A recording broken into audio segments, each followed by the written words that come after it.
Hey folks, here are OS Reviews. You're watching our retro unboxing of the HTC Evo View 4G.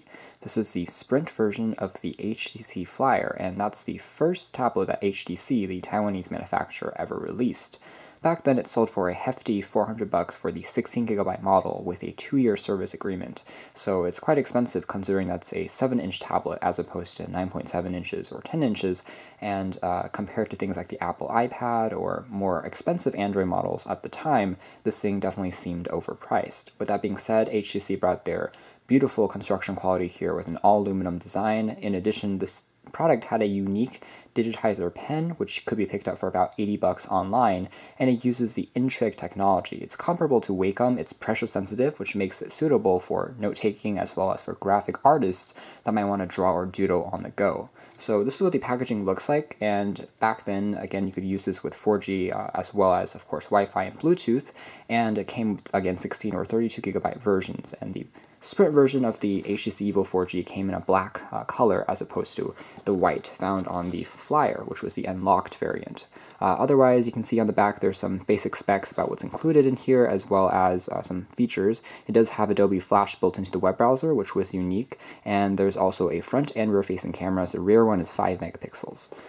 The HTC View 4G also only ran on Android 2.3 Gingerbread at the time, so that was a little disappointing as well. It had a single-core Snapdragon 1.5 GHz processor, so again, not the fastest thing in the world, and it came with 1 gig of DDR2 RAM.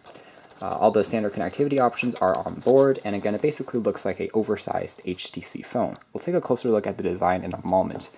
Down below here, there was access to a set of accessories, inclusive of, interestingly enough, HTC opted for almost a semi-proprietary charging port. It's also used for syncing. You can see here that it's not exactly the same as a micro USB or mini USB, which HTC used to use, but it has this rather peculiar boxy design that makes it difficult to stick in a regular micro USB cable. So the best option was just to use provided cable, but again, it's non-standard, which was unfortunate. The cable length, though, was pretty good, and you can get a pretty fast charge in this thing, about 2 hours to completely charge it.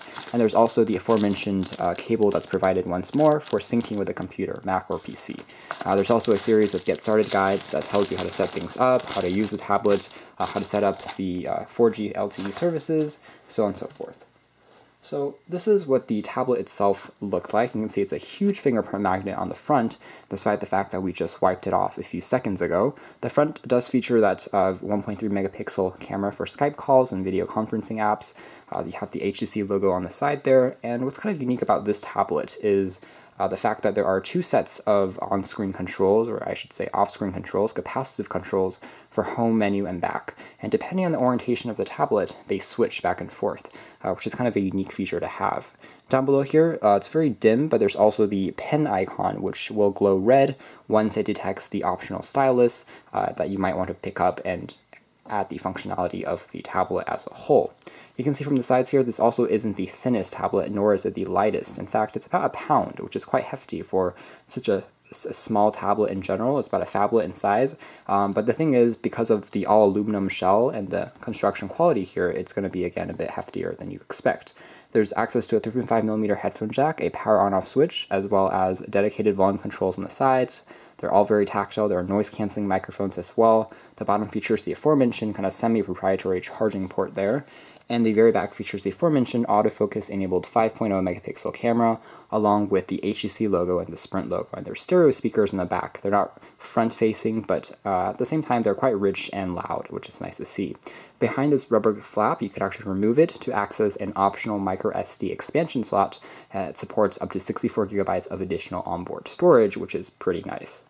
So, you know, from a design perspective, this was definitely a unique looking tablet, I'd say, and it had a pretty classy overall look as well. As far as the features are concerned, again, we have a pretty stock 2.2 install with HTC Sense on top, kind of typical at the time from HTC phones that we saw. What was curious was HTC didn't want to wait for Honeycomb 3.0, which was more optimized for tablets, and instead they went for this mobile platform. So again, one of the reasons why it wasn't the best value in the world, despite offering a very great construction quality. So again, this is what some of the apps it came with looked like, and you have this fancy animation in 3D that draws across. Dragging down the shade here gives you a bit more info about quick settings on the right, and on the left you have access to your commonly used apps as well as notifications, so you see a bit more content than just on a phone. Down below here you have some Paint apps for the pen, you have some watching apps for streaming services, a reader app for using this as an ebook reader. There are free titles preloaded, as well as a note-taking app that tells you to sync with some other services on the market. And to access all the apps, there's a grid icon on the side, so very typical. If you used an HTC phone back then, you'll definitely know what's going on here. And there's Polaris Office, Quick Video, YouTube, Sprint Radio. These services are preloaded, so there's a little bit of bloatware going on, but not too bad either.